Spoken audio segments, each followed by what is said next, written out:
right. About hearing, Ramdas Prabhu asked about hearing from the unauthorized. Yeah. It is best to hear always from the purest, highest source that we can locate. That's best, always best. Second best to that is to hear from those persons who have put themselves under the guidance of that higher source. Higher source means liberated soul, liberated Vaiṣṇava.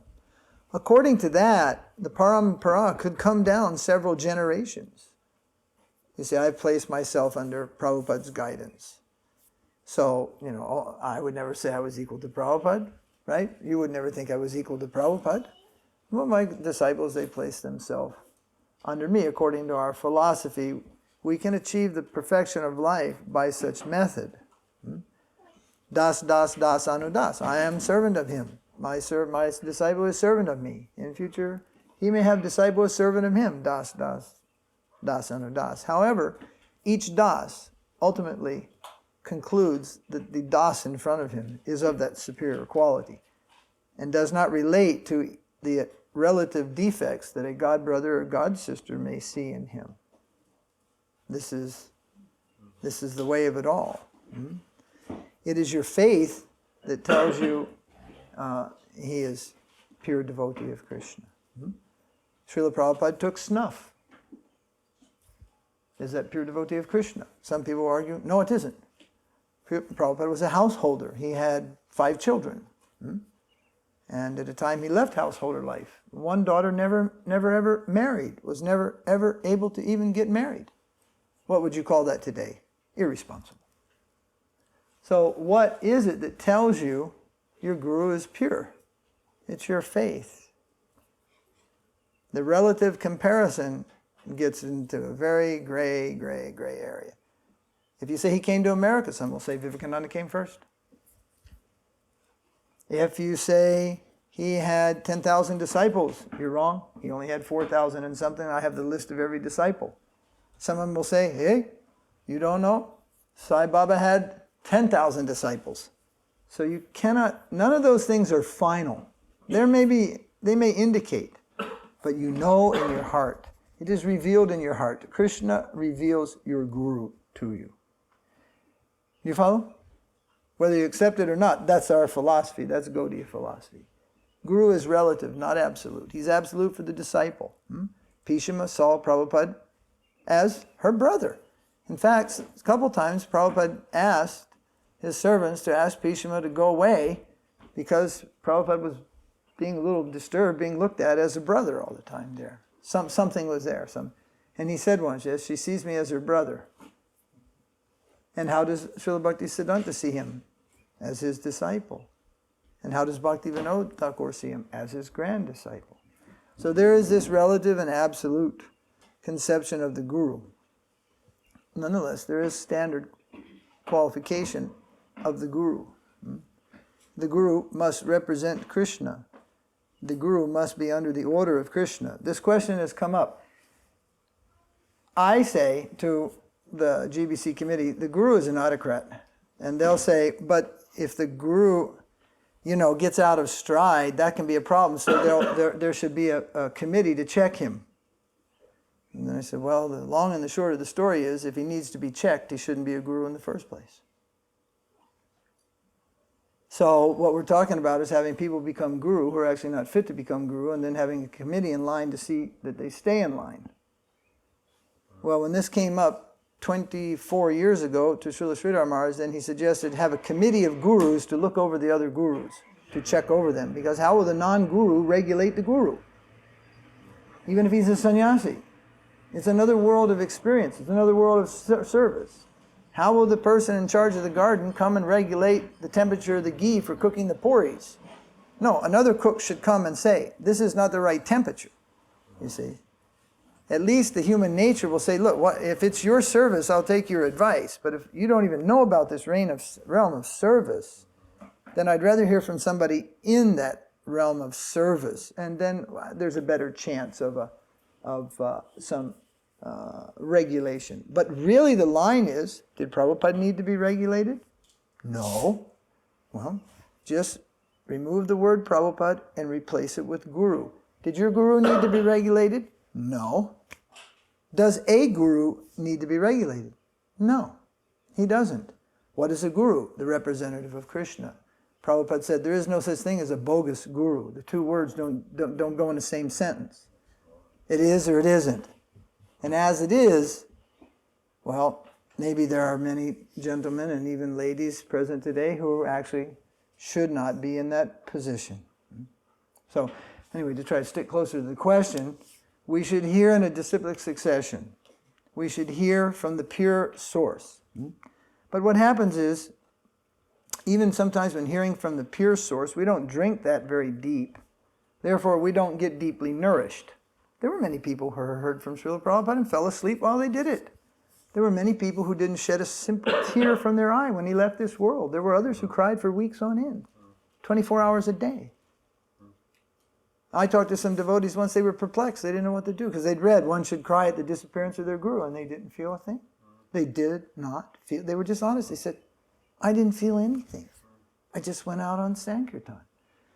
So, we can't say that everyone who came in touch with Srila Prabhupada, even his disciples, felt the same thing or became as equally convinced. Time has shown us they didn't, you see. So there's some qualification of the disciple also will be taken in there. But anyway, let's try to stick closer to the point. So we sometimes don't drink even the purest nectar in. So what happens also is sometimes we don't drink the poison in either.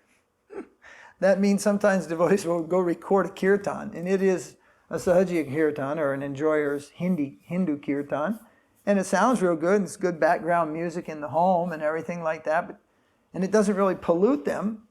It doesn't purify them either, because they don't take it in. But if you swallow the poison, then it can do damage. So higher devotees, like Srila Bhaktisiddhanta Saraswati Thakur, they are not nibblers of the divine. They are consumers of the divine. They take it deep within, and they are always in tune with that which is the reality of the divinity, which is really the name of Krishna, and that which isn't. When Advaita Acharya would offer obeisances before a deity of Vishnu or Krishna, if Krishna wasn't present in that deity, it cracked into pieces and fell into dust on the altar. This is mentioned in Caitanya Bhagwat. I've heard it from Srila Puri Maharaj, Srila Sridhar Maharaj also, other sannyasis. If he went before that false deity of Krishna, what false deity mean? The deity is simply captured, bought in the shop, a show is being done with some shringar, rupees are being collected, a living is being earned out of displaying the form of Krishna. But Krishna is not present there. He's not present there. But always seeing Krishna's form, even drawn by a child, a devotee is Krishna. See, nice drawing of Krishna. But if Krishna sees his pure devotees being cheated by some false presentation, then that deity would crack. And there was it Raghava Chaitanya? I forget the name. There also was a devotee once, if he offered obeisances to a false Vaiṣṇava, his head would crack like a pumpkin. Oh my God. No one wanted to be here. And you've heard the name of Gopal Guru? Gopal Guru? He's the one who refused to chant when he was a little boy, when Mahaprabhu told him, chant, he would never chant. And then suddenly one day he asked Mahaprabhu, when you go to latrine, he asked Mahaprabhu, you should also chant, because this will set the example. What if the ordinary people, they leave their body while going to latrine, and they're not chanting? This is Caitanya Bhagwat again, I believe. His name is Gopal Guru. Gopal means boy. And when he grew up, he was a very prominent Gaudiya Vaiṣṇava. He's mentioned in a number of authorized literatures and so forth. He heard that this devotee was coming when he was a boy, and he became afraid, and he thought, oh, if he sees me with neck beads and tilak, he's going to offer obeisances to me. This was a very great Vaishnava. I think it was Raghava Chaitanya. It may not have been, though. He's going to offer obeisances, and my head's going to crack like a pumpkin because I'm not a Vaishnava. So when he was coming, he was kind of like, when you're going at night, sometimes a rabbit gets in front of your car. All it has to do is get out of the way, but it just kind of keeps going in front of your car. So as that devotee was coming, he was running, but continuously in the path of the devotee, and that devotee was coming to see Caitanya Mahaprabhu, and finally he was forced right up to the room of Mahaprabhu where he was sitting, and that devotee was coming. Then he was forced into the room, and then the devotee coming, he ran and jumped on Mahaprabhu's lap and just grabbed his neck. Caitanya Mahaprabhu was sannyasi. He took shelter of Mahaprabhu, that he'll be safe somewhere hidden here. So, if the false thing is there, the higher devotees, they're in touch with that. Once there was a kirtan, and the performer of that kirtan had bewildered the movement. And tapes were circulating around the movement. And it was being declared, this was 1980, 79 or 80. And it was being declared that this was a manifestation of love of God, prema. The tape set was usually 2 tapes, and it lasted for 3 hours, a 3-hour kirtan. And the movement was divided. Who came to know of it, the movement was divided. Some said it was prema, ecstasy, love of God. Others said it was maya, illusion, distortion. Wait, I'm sorry, otherwise I forget it. One of our own devotees? Yeah, that's what I'm saying, in our movement in 1980. I mean, I'm just not saying names just to keep it general. But, so it came all the way to the Mayapur meetings. What is this? And the GBC himself, they couldn't ascertain. Then Jayapataka Maharaj suggested, we take these tapes to Srila Sridhar Maharaj, and by the mere sound of it, he will tell us where it comes from. Is this prema or is this maya? And everybody unanimously agreed. Did you ever read his article in Back to Godhead many years ago called, it was a Chutananda Swami interviewing Sridhar Maharaj about the descent of the holy name. It was called Divine Sound or Absolute Sound or something like that. So they went. A group of 4 or 5 went, and they had a tape recorder like this. They explained to Sridhar Maharaj what was happening and what the contrivance was. They just said, there's this ecstatic kirtans going on. It lasted something like 6 hours, but they only had 3 hours of it. And it would happen again and again, but they had a sample of it. So they put it up to a place where it was like really fired up. And they put a little headset on him and explained everything, what was going to happen. And they tested it, and they had the hearing low. And they started the kirtan. As soon as they started the kirtan, he went like that and hit his ears. And the headset fell off, and then he went. He kind of like adjusted both of his ears, and he said, it is Maya. It is not coming from the transcendental world. It is not a divine sound. It is a wailing noise. It is the sound of this world. So, we would hope. Now, I have seen, believe it or not, I have experienced it myself. I experienced it many times. And one time, there was a man chanting Narayan, Narayan, Narayan, Narayan. And I was just about to just shut up. I was going to cover his mouth. He was standing outside of the Guruvayur temple. And he was looking through all the archways towards a deity. And he had his hands on. And he wasn't praying. He wasn't chanting. He was shouting for liberation. The desire for liberation was so thick within his voice. I suspect even a bhakta could have understood. This is not a transcendental sound that he makes. But I didn't put my hand over his mouth because that's not my place. I'm a visitor to that place. I didn't do anything, but it was just a horrible time. Sometimes in Vrindavan, a panda, a gunda, a murderer passes you on the street and says, Radhe, Radhe. I just go, and go, do you know any murderers? I know a few in Vrindavan. Be careful drinking Nimbu Pani in Bihari Lal's shop. Unless you're wearing a bulletproof. Maharaj, Radhe, Radhe. Hi, Bihari Lal. I don't take that as the Radhe, Radhe. If Prabhupada was chanting the name of Radharani or any great soul. So gradation of the holy name. And at a point, it falls below the mark that is even palatable for those who have the ability to taste what really is the divine name of Krishna. Milk touched by the lips of a serpent has a poisonous effect. Doesn't give you scabies, doesn't give you cataracts. It gives you an earache first because it enters your ear. And Srila Bhakti Siddhanta could understand where there is poison. At the same time, once there was a lady singing. Spontaneously she was singing. Spontaneously she was singing the holy name of Krishna. Mahaprabhu heard this sound and he started to run to embrace the source of that sound. So from a non-offensive platform, she was chanting the holy name and Mahaprabhu was attracted. Oh, such a beautiful sound, the name of Krishna is coming to my ear. And he ran towards that. That means the lady was not contaminated with any misconception. There was no aparādha or misconception in the chanting. She's chanting in nāma-aparādhas. Or maybe she's a very great devotee in the pure name. But the contaminated name of Krishna sounds strange, doesn't it? The contaminated name of Krishna, but it's there. Nāma-aparādha is contaminated. Nāma-aparādha goes on forever, never becomes purified.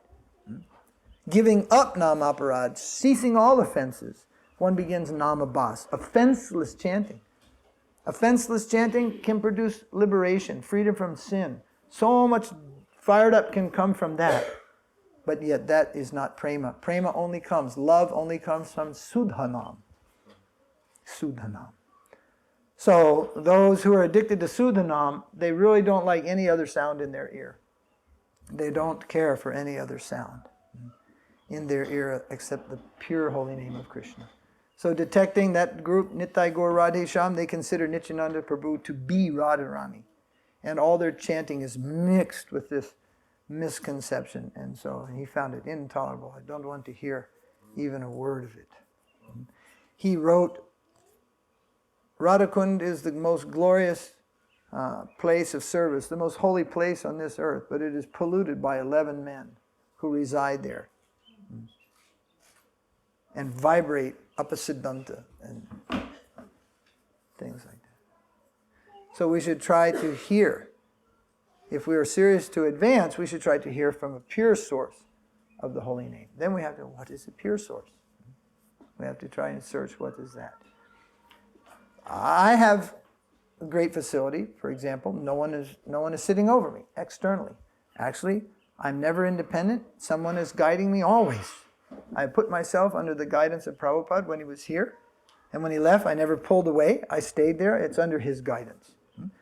But it's easy to get a letter that says, do this and don't do this. And later, it's more difficult to find that guidance within. But I didn't adventure alone.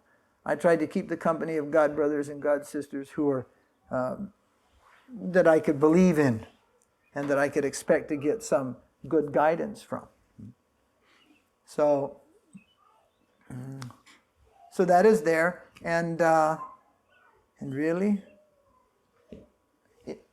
no offense, but I don't even listen to Agni Dev's tape that we produce. Why? Because the background is just a chorus background. It's nice. It's harmonious. I have the tape before the background is added. Just Agni Dev and Govardhan clanking on kartals. And I think Agni Dev is a wonderful Vaiṣṇava, and I love to hear him chant. But that chorus and so nice and everything, that's just a little touch of enjoyment in being a yeti, a sannyasi. I don't go for that. I go for the kind of the rougher kirtan. Not the one that's made melodious that everyone is sure to like it. But it is not bad. That is not a bad kirtan. There are good people in the background and everything. But to my ear, no, it has a little but come Janmashtami, it will be playing on the loudspeakers at our ashram. there'll be dancers, there'll be music, and there'll be 3,000 people. There you saw in the film yesterday, or some of you saw, that's one classical flutist, he's playing flute for Krishna, people play Nagaswaram, all kinds of things are done. That's a festival day. And all these things are done for Krishna's pleasure. And all the other people come, Smarta Brahmins even come and chant the Vedas for the deities, all types of things. People coming, trying to make some offering to Krishna. When I'm sitting in my own room, I prefer to hear Srila Prabhupada chanting. And then I have tapes of Krishnadas Babaji and a few others. I have small, 1 minute of Srila Sridhar Maharaj singing. I have a few minutes of Srila Puri Maharaj singing. And I'll listen to those things. I won't just put in the other music, because I'm conscious about that. I look at every time I cross a border, I look at my birth date on the passport, and I do the math, and I figure, well, if I'm lucky, I have 20 left. So I can't afford to mix it up anymore. I just want pure drops of immortal nectar, nothing less. Hallelujah. But now young people, they will also have that determination, but yet they will have to go the way of life to some extent. I just advise, try not to get too carried away with it. Sound is the most powerful thing you've ever come in touch with. Most powerful thing. It can make or mar sound. What to speak of if you're kind of just tuning in a little heavy metal sometimes on the way to town, or that can destroy, actually. What will destroy? The little progress you make inside can just be destroyed by those sounds. Try to be very distant from those sounds. Keep towards sounds that are pointed towards divinity, and if you can make the step, just go with the divine. Don't mix it up at all. Just try to stay as pure as possible. It's a happy life, purity. No, wait a minute. Close. If I answered it or didn't answer it, that's it. Next question. Okay. I'll let everybody else say. I run the show. It gets carried away. You tell him. Can he ask a question? No, please go in turns so everybody gets their question. All right. Exactly what he just said. I just want to clarify what he just said. Yeah, okay, add it to Can I ask my question? You can judge if you want to answer it now. All right, okay. No, the concept of Shabda Brahman. That's coming in your question. Yeah. Shiksha Gurus, Shabda Brahman, that's coming. I don't have a question. Huh? I don't have a question. This is my question. Oh, okay, go ahead. So the concept of Shabda Brahman, that's the transcendental sound coming down. I see. The sound incarnation of Krishna. And you asked about Shiksha, wasn't it? Who asked about Shiksha?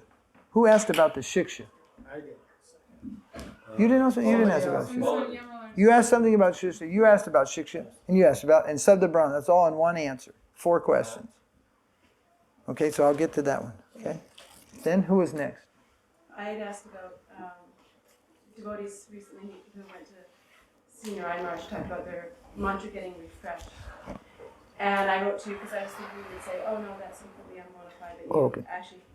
Yeah, I said, Jiva Goswami says, and it's printed in the ISKCON book for sanskaras called Sat Kriyasar Dipika. There's a translation purport of Bhaktivinoda Thakur says, if you have given up the Gayatri for 100 consecutive chantings, that's roughly 33 1/3 days, you are disqualified to chant the Gayatri, and you have to again take the mantra from your guru, from a senior Vaiṣṇava, from your god brother, from your god sister, but it is descending, and you have to take it from where it is vibrating and alive, and that's not on a piece of paper. You have to take it from them. That doesn't mean that they become your mantra guru, but it means that the sound you get is a living conception. Now you got to understand, you fell into Maya. You gave it all up. So what happened to the conception? It kind of waned, withered, or even died out, you see. So then it's like a diesel car. If you run out of gas, filling the tank isn't enough. You got to prime the carburetor. You see, if it's a gas engine, you can just and it'll go. But if it's a diesel, you got to open it up and put it in the carburetor. It's a different system. So this example. Now, If I just said it, no one would believe it, but I didn't say it. I'm just quoting Bhaktivinoda Thakur in an ISKCON publication, Sat Kriyasar Dipika. It's somewhere around page 33, somewhere in there. I don't know, it tells about how to do all the Vaishnava sanskars, how to do yajna. It was published by the Bhaktivedanta Gurukul at Mayapur. Orange color. No, it shows... a picture of Krishna being born. No, not the 2-volume orange. That's deity worship. The one that just deals with sanskara. And it has a... by Mayapur Gurukul. And it has a introduction by Srila Bhakti Siddhanta also. It is there. And they didn't make much of it in that book because they wanted just people to learn about the sanskaras. But Bhaktivinoda Thakur purports it, and Jiva Goswami says it, I think, I'm sure, but where I'm not, in one of the Sandarbhas. Jiva Goswami also says that. And I mentioned the first day that Gadadhar Pandit had to take reinitiation. I mean, he's in the Panchatattva, so you'd think he doesn't depend on anything, but he does. And his guru is Pundarik Vijayanidhi, who's Radharani's father in Krishna Lila. And when Gadadhar Pandit gave his mantras to Balabhacharya, then because Balabhacharya was unqualified, then he lost the potency. So if we give initiation to many unqualified people, this will create an offense with the mantra, and the mantra withdraws. The mantra is a living thing, and it connects us to the most living plane imaginable from this dead world, Mrityaloka. This is a dead world to the living world. If we insult the name or the mantra, then it withdraws. We may go on chanting it, but no potency within. Only thing that can drive back the name is offense, aparādha. Therefore, whenever Srila Prabhupada gave initiation, almost every time, without exception, the 10 offenses were at least mentioned, if not like fully read, if not fully spoken about. I mean, at one point, that was a standard initiation. Harinam was a lecture on the holy name. Because only the offenses to the holy name can get in the way of the process once the holy name is received from a pure bona fide source. Then nothing can get in the way of the progress of the holy name except aparādha. And the aparādha that most people commit is remaining materially attached to sense enjoyment, even though they know it's not good. That's the most common offense. Not that you consider Durga and Krishna the same. Nobody makes that offense practically. And Vaiṣṇava aparādha is very hard to make. Hardly anybody makes Vaiṣṇava aparādha, actually. It's hard to make Vaiṣṇava aparādha. You have to really be envious of a Vaishnava. If you just accidentally yell at one, that's not Vaishnava aparādha. Relentless criticism. That is criticism. Criticism is usually based in an envy, usually. Criticizing their work of spreading the holy name and such things. Anyway, that's a topic. What degree of Vaiṣṇava aparādha? What degree of Vaishnava was he? What was his adhikari? Was it a Kanishta Bhakta? Kanishta Vaishnav? And he was offended? Then a lesser degree. It depends on the adhikari. How dear they are to Krishna in terms of their purity and their love. Gopal Chapel, he's the man who put the stuff for worshipping Durga in front of the house of Srivas Pandit. And then said in the morning, look, he says he's a Vaishnava, actually he's a Durga Bhakta. And he put some, it doesn't mean just kumkum and betel leaf. He put some contaminated thing there, maybe goat meat or something like that. And that man was stricken down with leprosy. Gopal Chapal was his name. After some days, he came begging to Mahaprabhu, please remove this, see what has happened to me. His nub, he was nubs, nose nub, ear nubs, just lip nub. The guy was just a big leprosy nub. Mahaprabhu said, you will live on like this for 10,000 lifetimes. And Mahaprabhu went to Puri and left him that way for 5 years. So the thing is, in the beginning, what was he saying? I'm sorry. What were you sorry for? I'm sorry because look what happened to me. Oh, that's not sorry. Like children, they're caught stealing something or something. And when they're caught, they're sorry. What are they sorry for? They're sorry they're caught. That's what they're sorry for. They're not sorry they did it. That's a difference. People, oh, I'm sorry, I'm sorry. For what? You're sorry we caught you. That's what you're sorry for. You see, if you could have got away with it, it'd be fine with you. So after some time, then he realized, oh, I offended a dearmost devotee of the Supreme Lord. And he repented that in his heart. At that time, Mahaprabhu came, blessed him, and his leprosy vanished, and all his limbs were restored, and he was a whole, healthy human being, and he entered the Sankirtan party to become one of the Sankirtan devotees of Chaitanya Mahaprabhu. But it took some time before it hit home. Why I should be sorry. Offense to the pure devotee. Highest devotee brought back down a very severe reaction. So it's not just my opinion, but it is the opinion of many devotees, many even devotees in the GBC and in ISKCON.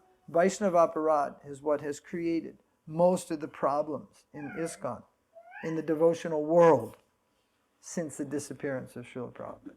Vaiṣṇava aparādha. Once, a friend of mine said, when your Guru Maharaj came to America, Krishna consciousness spread very quickly. Of course, he was empowered, but there were no aparādhas standing on the path. But now, 35 years later, we see that many people have made Vaiṣṇava aparādha their food and drink. And therefore, there are many fall downs, there are many disturbances, all kind of things born out of Vaiṣṇava aparādha. So,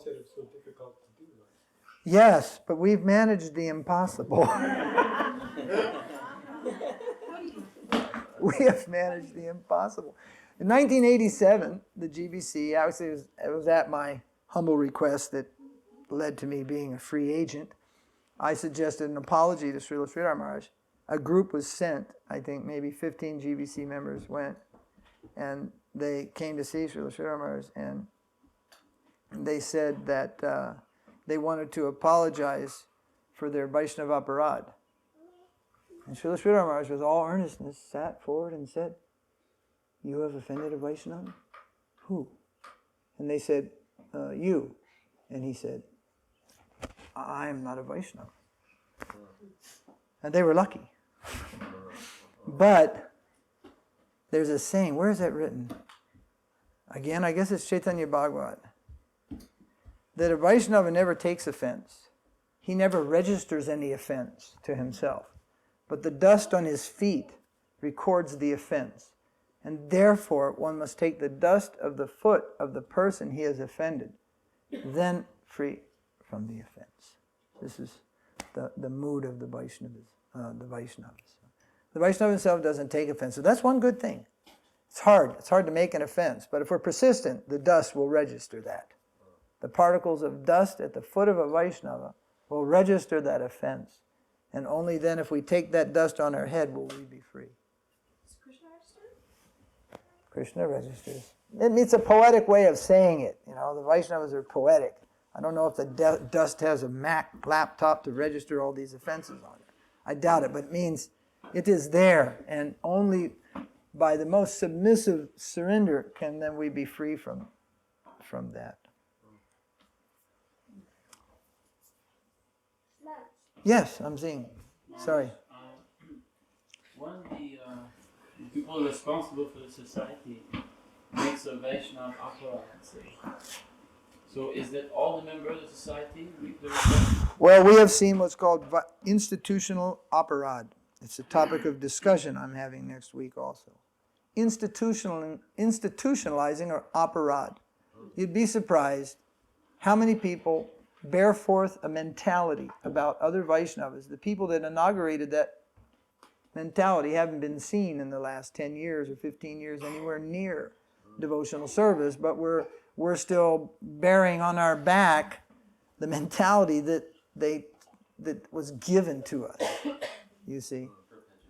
Perpetuated it. And the founder of the thing went away. People speak Darwinism, but Darwin's gone long back. You see, but people carry forth his idea. So there have been offensive ideas established that sometimes put out into the minds of everybody. The very person that established that was the first person to reap the result of that. in the way that he lost all connection to devotional service, and then that sort of plagues everybody else, like proportionately, but not totally. You see? It's called institutional aparādha. And you know what I used to say? There was some years ago when I had a very strong standoffish position with ISKCON, and I would tell them, it's in the food. Don't eat the food. Actually, the aparādha can be in the food. If the cook is an aparādhi and you eat the food, well, first off, Krishna doesn't accept it. And then it's what? It's just food with bad consciousness in it. You know? There's a story how there was a king. He knew his son was going to be carried away by materialism. The details can be gotten, but in overall. So there was a sage in his kingdom. He said, he made a plan. My son will be swept away by materialism when he takes to the throne. I know it. There's no way to avoid it. After some time, I want you to come and I want you to cook for him every day. However you have to do it. Enter the kitchen as a servant, whatever. In order, help me save my son. Come and cook for him every day. Because if he eats your cooking, he will become distant from this passionate, sensuous type of living. And sure enough, when the king died, the prince was just swooped away. And after some years, that sadhu returned. And he went and entered into the kitchen. And he would bring from the forest a forest vegetable, shak, and prepare a very nice, very tasty, right? And then he cooked for a long time, like this, and then he stopped coming. And when he didn't come, he didn't cook, and then the prince was immediately, where's the shak? I want the shak. No, that cook doesn't come. What do you mean the cook doesn't come? My cooks come every day. Where is he? He became an anxiety. You know, he wants that shak, not just the taste of the shak. It had changed him. And he was becoming very attached to that mode of goodness found there. Then it was withdrawn to make him eager. And some story goes like that. Then the sadhu came and told what his father had told. Then he could look, oh yes, I've been taken away. I've done all these low things. And he felt some shame. And then he took to the mode of goodness in the path of the Rajaram, leading the kingdom as a religious king. But excuse me? Wasn't that Nathamuni, I don't know. I'd have to look in my storybook to see who the names were. I can't remember. But the main thing was, by eating the food of a sadhu, a saint, a person of pure consciousness, that will come to us in a contagious way. Similarly, if we eat the food of the passionate, the lusty, the offensive, then that same sinful consciousness will pollute us. So. I think can I finish my thoughts? Yes. Well, first of all, is it Madurai Kadambini attracted the beetles? Excuse me? Is it how you attracted the beetles by cooking something for them? It's one of the ways, yeah. Yeah. Isn't that how we were all attracted? So, anyway, I just want to tell you that my asking question, I meant something very specific. I'm sorry. And that is two things. Is that I've been hearing from you, and it's been filling my mind regarding what happened toward Sridhar Maharaj and toward yourself. It appeared that the ISKCON movement has directed some serious offenses to you, so on.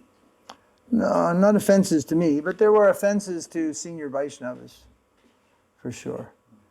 There were offenses. There's a little book buried around here somewhere, right, Maharaj? Yes. Where is it? Is it in that box? Yes.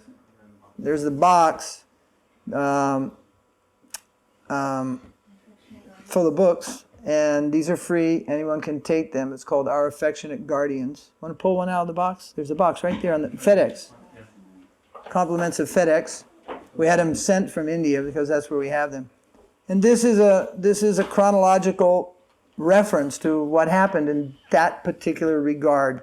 And I must also tell you that at least 4/5 of the GBCs today have read this book. And it's also current topic of discussion in GBC meetings with myself and them, because there are no lies and no exaggerations. These are just what happened. Who said what? Who did what? What happened next? And so I know for a lot of devotees, they read this book and it goes, instead of like telling you what it's supposed to do, you look at it, you read it, and you decide for yourself what it is, what it contains.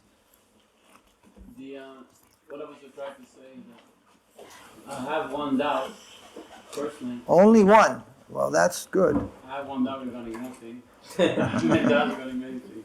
I see. The one thing is that I was just reading these letters by Prabhupada regarding the GAUDIYA and Yes. and regarding also reading the books. Yes. And then Prabhupada said, well, where are you going to get that money from? Yeah, We use our money for... Yes. Like, I use All my the money. all the money. That letter I think came to Brahmananda. Or came, if that's the letter you're referring to. Yeah. So, well, there was never. Are there any Govardhan Shilas in this community anywhere? Where? There was no Govardhan Shila in any temple in the time of ISKCON. So ISKCON will not be frozen in time. No one was told they could worship Govardhan Shila. No one was told they couldn't worship Govardhan Shila. Okay, so that was a little neutral. Actually, they were told you can't. Devotee brought a Govardhan Shila to Bombay, Prabhupada put him back on a train and sent him back to Govardhan Hill. Yet now, Govardhan Shila is worshipped by almost, not all, but lots of the older devotees. And in lots and lots of the temples. In fact, in Australia, the Govardhan Shila at the ISKCON farm is about that big. It must weigh 1/4 of a ton, you see. So, but somebody could go to one point of reference and say, Prabhupada sent the man back. Yeah, he did then, but would he now? So we live in a living, organic system. And one thing I say is that, and you'll find out in there, that there were circumstances behind all these sayings, all these things. There's also the letter that says to Ban Maharaj, we will distribute your books in all my centers. So it's kind of like you go into the grocery store and go, well, which tomatoes do you want? The Ruskins, the cherry tomato. There seems to be contradictory instruction. And it's not contradictory. There's time, place, and circumstances. So then we have to look at it with a mature understanding and judge a thing. Don't condemn a thing because it's Prabhupada's godbrother. If Pishima wrote a book, would you read it? Yeah. Well, Pishima paid for the first book that Srila Sridhar Maharaj ever wrote. And I have Prabhupada's personal copy, and it has his name in it 7 times. 7 times Prabhupada wrote his name in this book. I think he didn't want to lose it. It's called Prapanam Jivanamrita. It was published, and Srila Prabhupada helped edit it. It was published in his house, and Pishima got her husband to pay for the printing, first print run. And even it's Prabhupada's signature, Abhay Charan Day, number 6, Sitakanta Banerjee Lane. Then later, it's A.C. Bhaktivedanta Swami. Like that, 7 times his signature is there. He also told devotees. He told Akoyananda Maharaj to read that book. You know who ran Vrindavan for a while, long back, 1975, 76. He told him, my godbrother has written this book about surrender. You should study that. So, and one of the last things that Srila Prabhupada gave was instruction. There was one, sorry, let me rephrase that, it's too strong. There was an instruction if there were any questions that we should approach his godbrother, Srila Sridhar Maharaj. And 3 months later, you find the whole GBC there. I have the tape recordings, Jaivataka Maharaj beginning. Maharaj, we have come here. Srila Prabhupada told us before departing from this world, if we have any questions, we can come to you. He always trusted you. He believed in you. And so we have come here. We have some questions. And many times, I have almost every senior devotee, his very voice, chanting Jayam Vishnu Pad Paramahans Paribrajakacharya Astatara Satta Shri Srimad Bhakti Rakshak Sridhar Dev Goswami Maharaj Ki Jai, and all the voices of our senior-most godbrothers are there. So to say that Prabhupada said you couldn't go there is ridiculous. That's how everybody ended up there. And the only reason any books started coming out from there were people started making deviations. Do you know that, let me see, Srila Prabhupada's disappearance, the next year it was said, if you have second initiation from a god brother, you got first initiation from Prabhupada, but you got second initiation from a god brother. You are primarily the disciple of your god brother, and you are secondarily a disciple of Prabhupada. And that misunderstanding was not corrected for 14 years. So 14 years later, the GBC issued an apology and a resolution that had mended 14 years. Well, I know people that died in those 14 years with the wrong understanding of what they had. And I know some people, well, I don't want to get into it, but worse than that, suicided because of this misunderstanding. I know people who lost faith and became bewildered because of this understanding. Srila Sridhar Maharaj told him on the first day, who's a disciple of who, according to what? Receiving second initiation from a god brother, you will give honor and respect to that god brother, then to Vaiṣṇavas, then to your main guru. Not that your brother suddenly became your father. And all this was, and it just went the other way around for 14 years. So there were many things from the very beginning that were not right. And they got worse as they went along. And by 1981, there was a split in the movement. 350 devotees. I think 10 temples left in South America. And other places in the world. And it's been nonstop. It's been nonstop. And as a result of the problems, they became philosophical problems. Then something of the matter of the truth was coming out. And so devotees started to publish those things. And those became the books of Srila Sridhar Maharaj, which were, I think, 4, right? 4, 5, 6. A very short number of books, but they're very, very condensed. The first 2 or 3 deal with the problems of ISKCON, and the others just deal with the essence of pure devotion. So in effect, they're all good and they're all healthy. Don't be surprised next year at Gaur Purnima if you see a resolution that says any Prabhupada disciple is authorized to read those books, because that's being presented. Not that they have to, but at least they'll be given the opportunity with their mature discretion to see if there is anything significant or anything of value, anything of worth. If not, they don't have to shout and scream that there's nothing good here. If they think there's something bad here, please inform us. I haven't found it yet, and I've been looking at it with a microscope for many, many years. In fact, that's how they got Tripurari Maharaj to acknowledge Srila Sridhar Maharaj. Is Markandeya, one of the airport party devotees at O'Hara in Chicago. He knew that if Maharaj reads this, he's going to see it for what it is.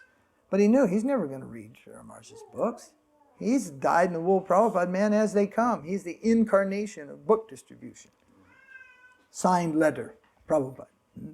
If he showed you all his letters, you'd faint. He has letters of such intimacy of Prabhupada. He doesn't show them to anybody. He doesn't boast them around as his, IQ approval or something. He has some, I would be so charmed to have so many letters like that. But he doesn't boast them around. Anyway, so they told Markandeya went and said, Maharaj, I screwed up, somebody gave me the book, I started reading it, but I couldn't put my finger on the defects, but I know you can. So if you can just, look through this and kind of point out the glaring defects and let me know. And he made it up to page 40. And by the time he was at page 60, he was booted out of the movement. Because he got on the phone and he said, stop the train right now. We made a mistake. We got answers to problems and questions that were meeting in Tawako at what's it called? They were called the reform meetings. All the temple presidents would just get together and compound the problem. And there wasn't really much of a form for reform. It was just grievance on grievance and confusion and not knowing. And he's here, I found answers. And he found those answers. The next thing you know, he's on the back porch. He was out the back door.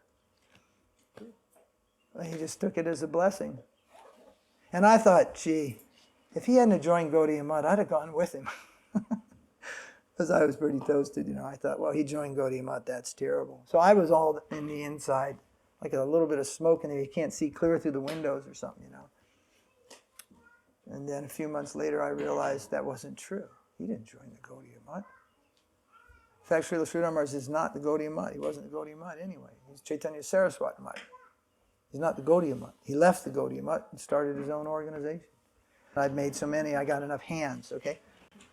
Are you hopeful your Guru will forgive you for your mistake? Shouldn't Srila Bhaktisiddhanta forgive any disciples of his that made a mistake? Yes. So we assume that he did. So not condemn. We're not Christians. Go to hell forever. You see. But I pointed this out the other day, that although Srila Prabhupada said that, when you look back through the history, at the same time, he wants Srila Sridhar Maharaj to be the head of his society. So, if I know you're a bank robber and you just stole the money from the temple treasury, why should I invite you to be the treasurer of our new society? It doesn't make a bit of sense. So there's obviously something in the time of Prabhupada writing that letter, you see. And, if you capture a certain picture of Krishna Leela, you will see that Radharani is calling Krishna two-faced, debauched, womanizing dacoit. Then you go, yeah, we know who Krishna is. It's right here in the scriptures. It's like, well, wait a minute. Don't just take a look at the picture. Take a look at the movie. And then you'll see what it is. Yeah, Krishna is devout. He's the dacoit of Vrindavan. He's chur, thief. He's so many things. But all those things are divine. So see the picture, not just the frame, the part of it. I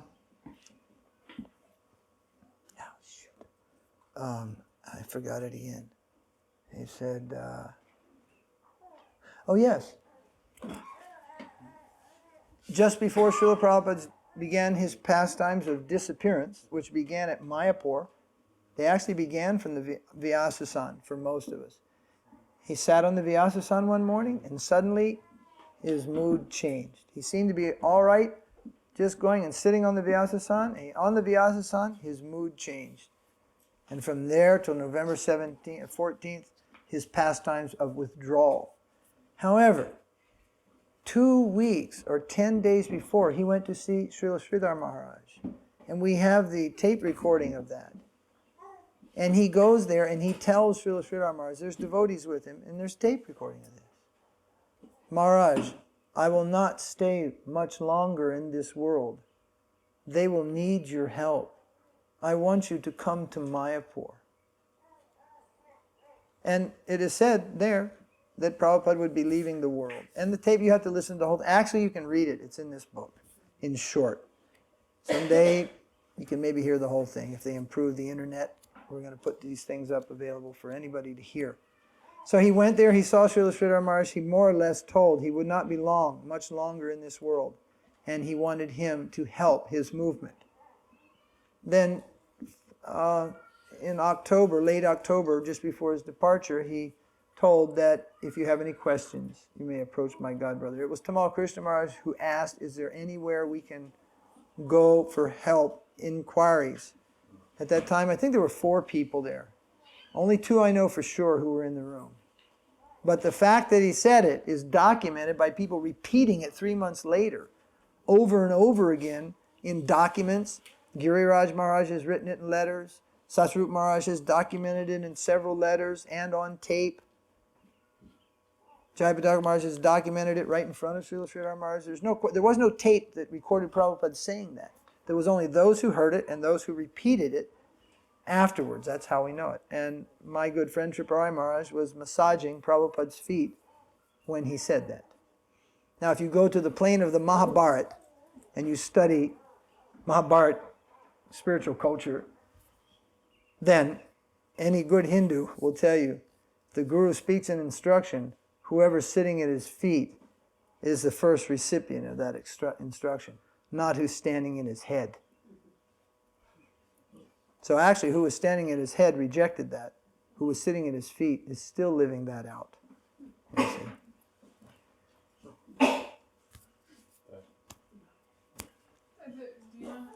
Yes.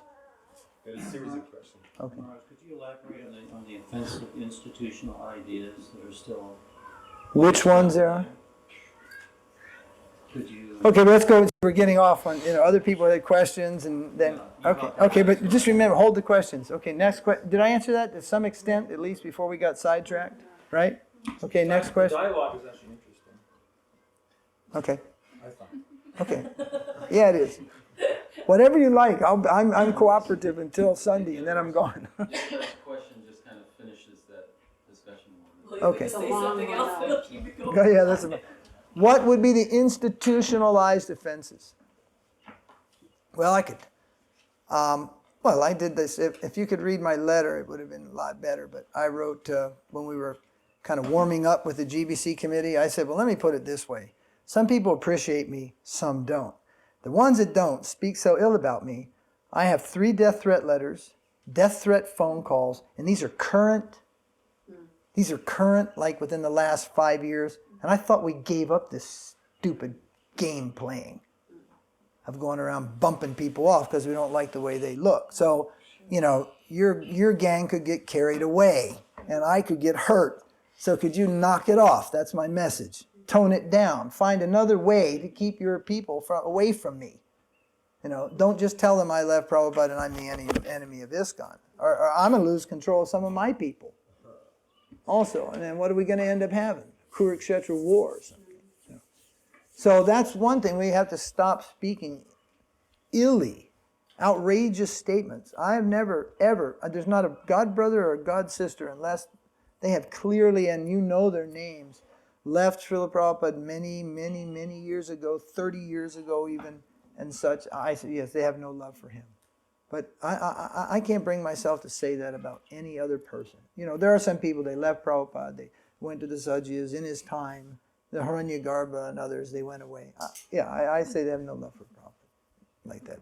But any other, I can't think to say that about anybody. I cannot say you have no love for Prabhupada, or little love or more love. These things cannot be measured in that way. At least we should not be so quick to say, condemn others, and especially in sight. Okay? And then that goes out to, well, there's not any left. There's only a couple of god brothers. Srila Prabhupada left. There's only 2 that I know of. And so that's not going to be a problem anymore. And with the loss of the problem goes the loss of rectification. So it'd be nice to see it all stop before the last one's gone. It doesn't do any good. It doesn't make Prabhupada any greater, you see. The fact is, if you read Srila Sridhar Maharaj's book, The Golden Volcano, Follow the Angels, Loving Search for the Lost Servant, you'll see that it is very supportive of Srila Prabhupada. Some places even mentions 16 rounds a day as the standard set by Swami Maharaj Prabhupada. ISKCON is that movement meant to spread throughout this universe. And you'll find not one word of minimization. Nothing. A lot of words of clarification, a lot of words of inspiration. Clarification, inspiration. Not, what is it called, defamation or something. Nothing like that. But at the same time, I don't say you have to read them. But please don't condemn me to hell for reading such things. Then if you're not sure, then we take the test of time. By the standard measurement, I passed the test of time. I've been with Srila Sridhar Maharaj almost 15 years. When I first went, I had a choice. A turtle at Radhakund, a snake, a severed branch of a tree, or a pig. And the people who gave the choices aren't around anymore. They're not around anymore. In fact, they're not even vegetarians anymore. At least their wives aren't. So, I guess I passed the test. So you cannot offend your guru and go on and go on what's going on. Go on successfully in Krishna consciousness. But Krishna consciousness doesn't mean you have many temples or a beautiful temple or even nice, humble disciples. None of these are all external. They can also be very, very deceiving, you see. Very, very deceiving. I've met a lot of very nice monks in Italy. They're really sweet. Unless you're a cow. Then they're not so sweet. They eat cows, they eat chickens, they eat animals. So they have a sweet nature. So it's very difficult just to be judge. So the thing is, be judge of yourself. Judge yourself. Improve thyself. Don't not judge others and worry everything about others so much. So just blanket statements criticizing Prabhupada's God brothers should be stopped. And you see, I don't. When Narasingha Maharaja's group first came out with their book, we had a friendly mood, and then they found out that I don't allow devotees to read his books, and they were outraged. They were outraged. They just tried to get all over me. And I said, look, it's my choice. I don't let some of my disciples read the books of Bhaktivinoda Thakur or Srila Bhakti Siddhanta. So what to speak of Sripad Narayana Maharaj? That's, first off, it's a principle that's my prerogative as their teacher. And for detail, I found many mistakes in those books. Common mistakes, spiritual mistakes also. Lower conceptions. Although they're supposed to be the highest ras, I found many lower conceptions, at least according to what I heard from Srila Sridhar Maharaj. Lower conception. I don't want them being bewildered by a barrage of confusion about the highest plane of reality. And so the mandate is they must read Srila Prabhupada's books until I'm satisfied with their understanding. And I'm still reading those books, so don't ask me again. Just keep reading them your whole life through. And they are allowed to read Srila Sridhar Maharaj's books and Srila Puri Maharaj's books without asking. But not any other book, not Jaiva Dharma, not Sandarbhas or anything. And I don't allow my disciples to read some of my dear godbrothers' books because they're written on too lofty a level and they're not pertinent to their stage of advancement. Particularly to Madurai Maharaj, he has a nice book called Aesthetic Vedanta. No one is allowed to read that in my ashram. It creates confusion. They are neophytes. I wanted them to follow the path that I followed so they get to where they're supposed to go. It's too esoteric. Aesthetic Vedanta. They haven't comprehended Bhagavad Gita properly. So it's a step too big for them to take. So we're the best of friends. We're two peas in a pod. But, and there was a time when my Parampara book, he didn't have his disciples read that also because it was too double-bladed sword. And he just didn't want to deal with the fact that I was dealing with the Sahajiyas and was cutting with both ends of the sword, you see. But in the end, he did recommend my book to his disciples. Can you give an example of what you just said about finding mistakes in Yes, books that- one of the places. Point of clarification, you're referring not to Srila Bhaktisiddhanta Saraswati's books and Bhaktivinoda Thakur's books? No, I was. You mentioned all three. Yeah, no, I was the defects in the books of Narayana Maharaj. One is where he tells where Prabhupada got his name, Bhaktivedanta. He tells that in the short of the story is he says that he tells the story in the book. It's a blue book with a beautiful, nice color picture of him on the cover, and it's called Prabandhas or something. Prabandhavali or something. It's called not Priyabandhu. Prabandhavali. It's basically blue with a big picture, close-up picture of Maharaj on the cover. It says that when he first saw Srila Prabhupada, he was in white dress and he came to see Keshav Maharaj. He said, I saw my Guru Maharaj embracing this white-clad gentleman, and in very warm embrace. They came in warm embrace. Then I approached my Guru Maharaj and I asked, Guru Maharaj, who is this devotee? So much affection I see between you and this devotee, white-dressed devotee. Who is it? And then he says that Keshav Maharaj said, that is Bhaktivedanta Prabhu. He is directly given this name by Srila Bhakti Siddhanta. But that's not true. So I'm telling my disciples where Prabhupada got his name. He got his name. First his name was Bhakti Siddhanta Das. Then Srila Sridhar Maharaj gave him the name Bhaktivedanta. And this name comes from him. And so then they're going to go off and read another book, just the opposite thing. So then I got to struggle with old is better, gray is wiser, black is beauty. If you're born in India these days, you're old and you're gray. then these are the 3 best qualifications for guru in the current world. There's a big trend. No more white, brown hair gurus. This is a big trend. Anyway, I say that with some humor because I find it a little humorous. But that's one. That's like an external thing. That's a material thing. Well, it's simple confusion where he got his name. But someone is saying one thing, my disciples are hearing a different thing. So I want them to hear in a consistent way. And I want them to hear the right way also. And that happens to be wrong. Inconsistent and wrong. Then there are some, if mistakes, actually almost the whole thing is a mistake. That you must hear from a Rasika Acharya in order to achieve perfection. That is false. Yasha Prasad, Bhagavad Prasad, Yasha Prasad, Śaraṇāgati Tathoga. There is perfection. You must please your guru.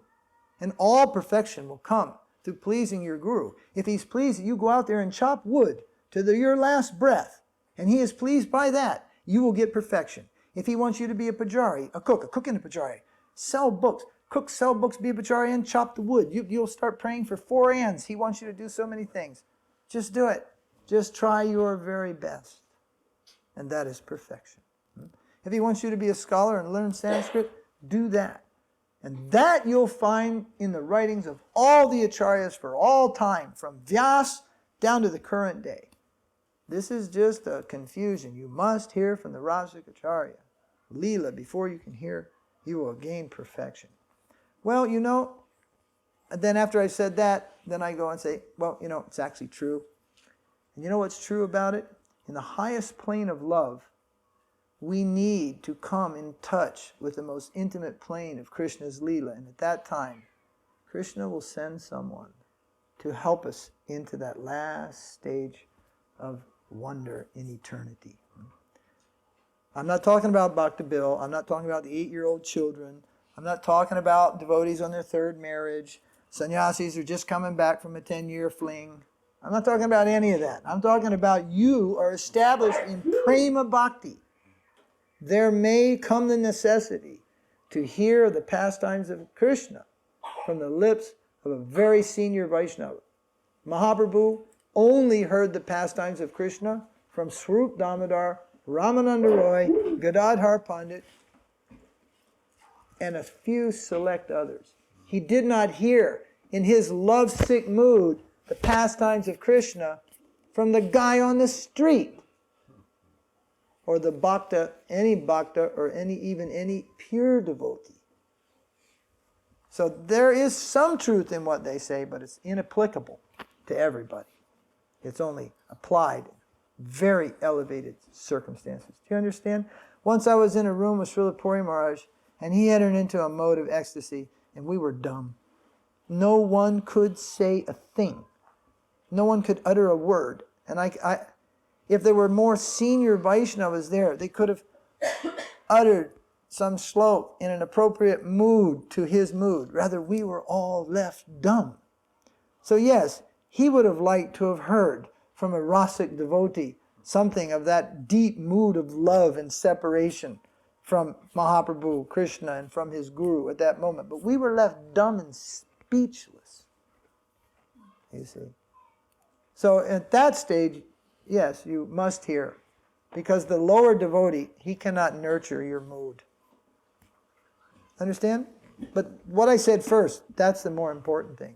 You please your guru. Sometimes you'll see me, I'll say, oh, Prabhupada gave you everything. Yes. What does it, and I'll argue the point that I can give you questions all day long, you can search all day long, the answer's not in the books. Right? Then the next day I'll argue, Prabhupada gave you everything. So it's a mystery, it's a mystical thing. I mean, the whole Bhagavatam it's eternal. It never stops. And we got 25 volumes. He gave us everything. We didn't even get the whole Bhagavatam.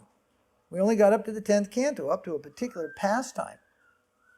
And it just stops. So, within the first volume, we used to say, Prabhupada used to say, everything is in the first volume. If you've ever read Jiva Goswami's purport to the first sloka of the Bhagavatam, you'll discover everything is in the first sloka of the Bhagavatam. The rest of the Bhagavatam is just explaining what's in the first sloka. It's amazing. But, sometimes we need help unraveling this amazing thing. So we have to have, once one God brother told Tripurari Maharaj, we don't like your brand of Prabhupadism. And everyone was very hurt to hear this because it was just 20 seconds after the evening artik at Prabhupada's bed in Vrindavan on the day of his disappearance. The Tirobhav, there's always the artik just at the bed of Prabhupada. And it was just 20 seconds after that, somebody walks up and tells him to get out. We don't like your brand of Prabhupadism. And it was really unfortunate. And so everybody just kind of split in different directions. I thought for sure Tripurari Maharaj would be right behind me. We'd just be going, But he didn't leave. He stayed right there in front of this devotee. And then that devotee said, what did he say? He said, you are influenced by Sridhar Maharaj. We believe Prabhupada gave us everything. Tripurari Maharaj said, Prabhupada gave us Sridhar Maharaj. End of story. I never knew who he was. I didn't know where he was. Tripurari Maharaj didn't know who he was, what he was. We don't ever seen him come and eat. We have pictures of him and Prabhupada taking prasadam together, things like that, simple things. Some devotees knew who he was. When Prabhupada would come out of the shower in his gamcha to greet him, come all the way down the stairs. Do you know the story how the deities were installed at Chandadoya Mandir? And the deities, the first little deities were installed, Radha Madhava, Gauda Radha Mahaprabhu and Radha Madhava. Srila Sridhar Maharaj was invited to be actually he was invited to install the deities. And then he came over for the event, and that's when Srila Prabhupada came out. He was still in his gamcha, came down, got him from the car, took him up. Govinda Maharaj went with him and his servant.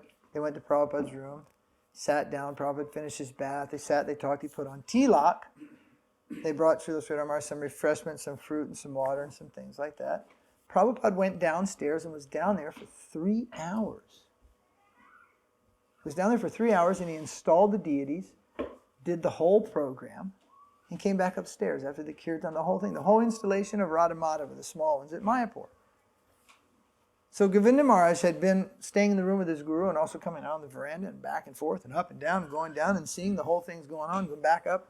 And in the end, he couldn't contain himself, and he just said, Swami Maharaj, you invited Guru Maharaj to come here to install the deities, then you left him in your room, and you went and did everything, and the function is over. How am I to understand this? And Prabhupada looked at him and said, you don't understand. If Sridhar Maharaj is here, everything is done automatically. So Prabhupada just wanted him to be present. That's how much love he had for him. He just wanted him to be present in Chandadoya Mandir when this function. He didn't want him to go down and go swaha, swaha. He didn't want to take labor from him. He just wanted him to be present. And see, that's a mood that they learned from their Guru Maharaj. The presence of the Vaiṣṇava is all we require. Maharaj, isn't there another similar story about Srila Maharaj attending deity installation? Well, yeah, but I don't want to make it sound like, that's a very intimate story, but yeah, I don't want to make it sound like Prabhupada didn't install the deities, but the point is Srila Prabhupada cared to have his godbrother there, who he loved dearly, to be present there. He had great respect for him. Independent of that, Srila Bhaktisiddhanta was installing deities once, and Srila Sridhar Maharaj was the pujari. And there's a function in installing the deities which is the most essential part, and that's putting the tulsi on the tulsi on the foot of the deity.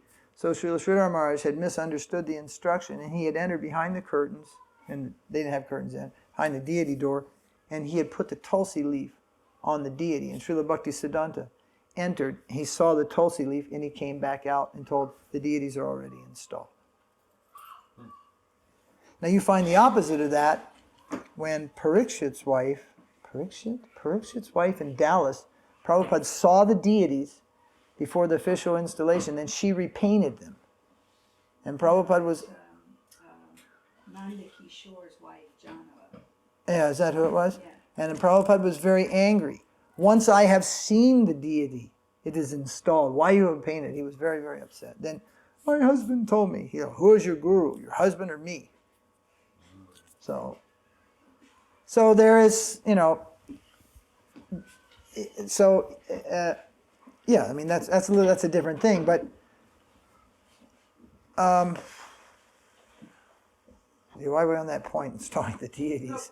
He had, I'm just telling the stories not to, see, some people misread this, like, what are you trying to say? He said, man, Prabhupada couldn't install the deities? Of course he could install the deities. He installed them all over the world. He was, he could have, but he had love for his god brother and such respect. He wanted him to be there. He had high respect for him. It's not once.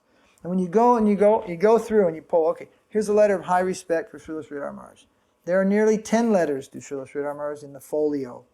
There are a number of letters about him. Only one does Srila Prabhupada ever express any kind of grievance, anger with him. All are purely loving. Then you go through and you go, there is no anybody else like this. There is nobody who draws this much attention from Srila Prabhupada. Nobody in his life, three other persons, his guru, his father, and Srila Sridhar Maharaj, are outstanding in the way he regarded them.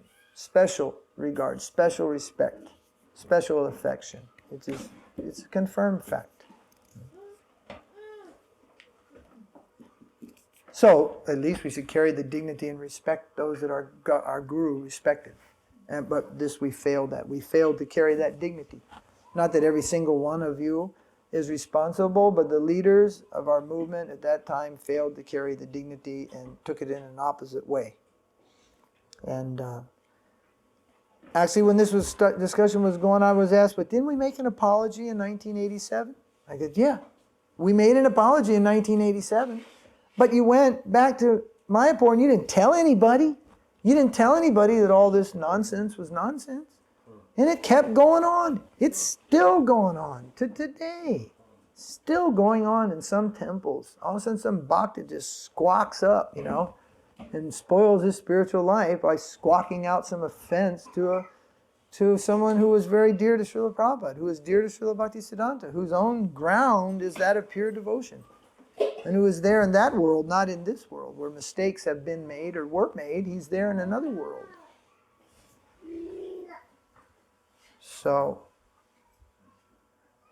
even the Aborigines knew to honor their forefathers, And who are our forefathers, our ancestors, our family? What are we? We have a family. But like I say, that's all in the past now. But it's bad if the same mentality goes on and goes on and goes on. This book speaks hard, and nobody, it's gone to, I've made a point of it, it's gone to every GBC and beyond, yeah. And nobody has ever come back down on our head. Somebody said we made it all up. Well, if I could make up conversations like this, I've been doing pretty good. It was said I made up this Prabhupada book that we have here, actually. In Search of the Ultimate Goal of Life. And I just laughed and I said, well, thank you very much. If I could make up essays like that, my troubles would be over. Read it for what it's worth, not for whose name's on the cover first. And that's the real test. If I took the name off the cover and said, I've got a book of Srila Sridhar Maharaj here, and then somebody might reject the book. It's like, fooled you.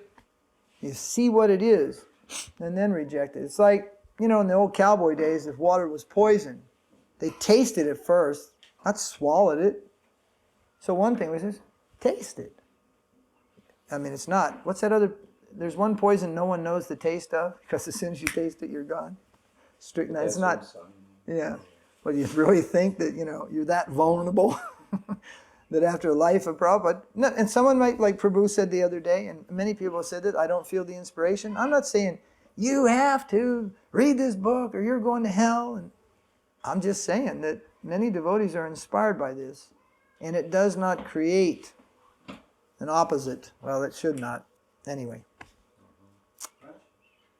You know how the Gopi Bhav Club got started? You know what the Gopi Bhav Club was, right? You know how bad that was? Do you remember? We know it was bad, right? You know what book started that? Nectar of Devotion.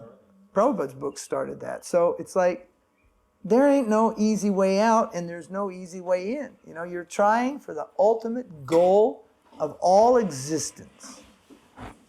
And you got to understand you need help. Yes, Prabhupada, great help. I know Prabhupada disciples, they were 15 years old when he left the world. What, they don't need any help? They're 15-year-old boys, they got their connection. They don't need any shiksha, they don't need any help. They need help. We all need help. It's just whether that help is actually help or not. That's the question. Or is that help a wolf in sheep's clothing?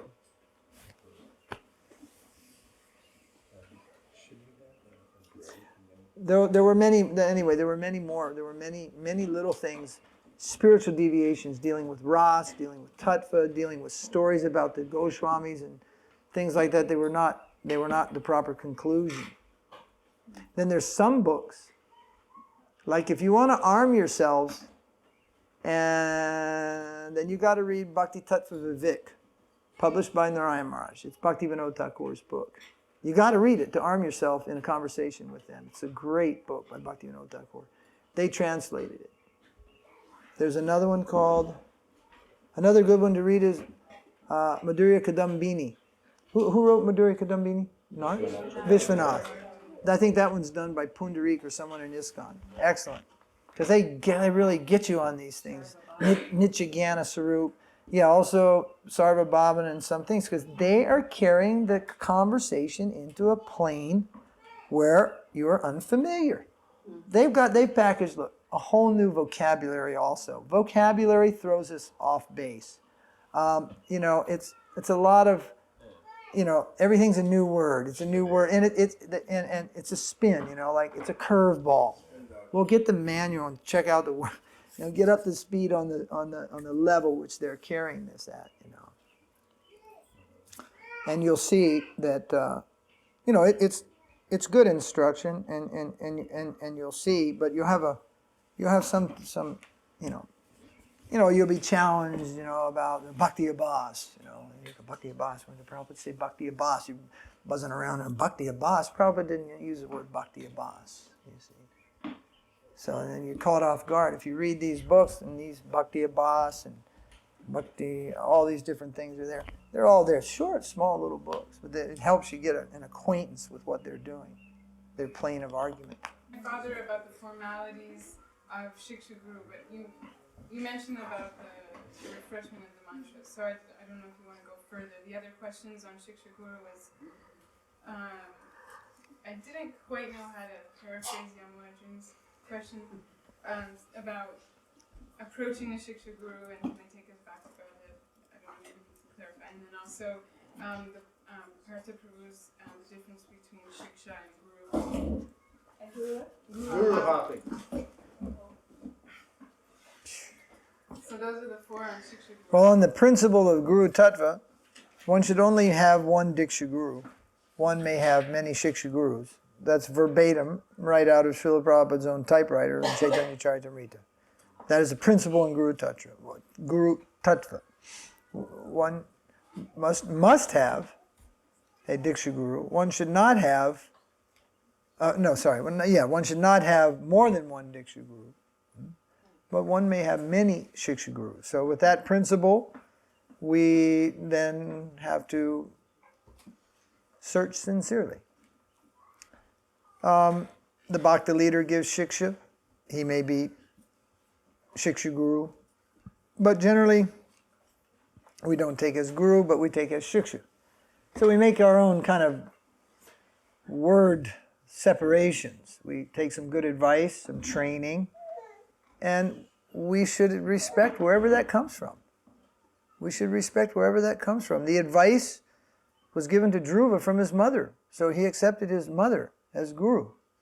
The advice was given to Bilvamangala Thakur from a prostitute, Chintamani, so he accepted Chintamani as his Guru also, because that descent came through her to him, an instruction, and that instruction must have its connection with divinity, with reality, with the absolute world, Sabta Brahman.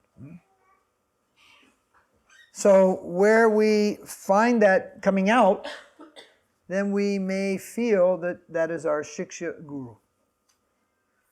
Of course, in Prabhupada we found Diksha Guru, Shiksha Guru, Dham Guru. Dham who will introduce us to the holy place.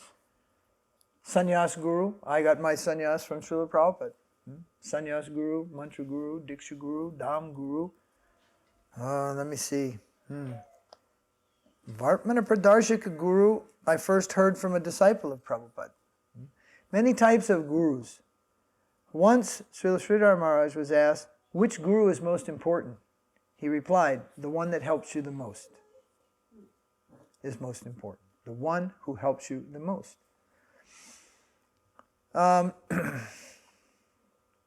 So, it is not a breach of our etiquette if we have a Shiksha Guru. It may be in a god brother, it may be in a god sister, it may be in a god uncle.